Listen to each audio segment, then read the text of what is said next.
What is object-oriented programming? If you look around yourself, you already know the answer.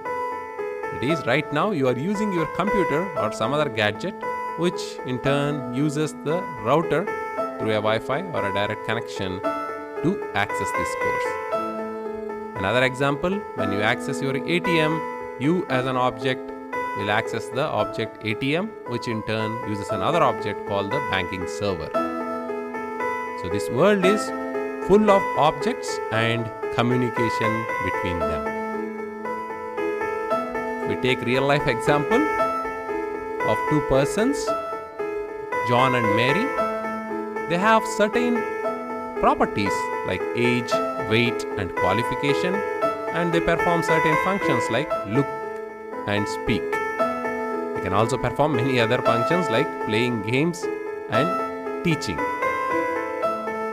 So at any given point in time, these objects can have three things. One is the identity or name, two, properties and variables, and finally, functionality and behavior. So objects will communicate with each other using the functionality or the methods, and when they do that communication, they exchange these properties or variables. The information is exchanged in the form of properties and variables.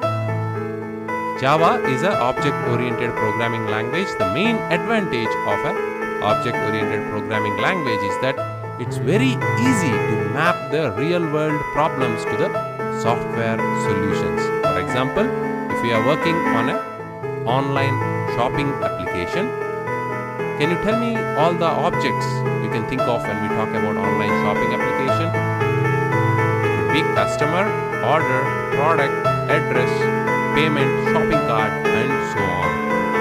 So all these objects in the real world shopping application can be easily represented in an object-oriented language like Java.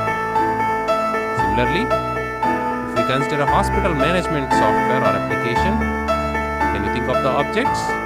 Yep, patient, an appointment with the doctor itself, or himself, herself, prescription, and then the billing information. At the end of it, of course, they will bill you for sure.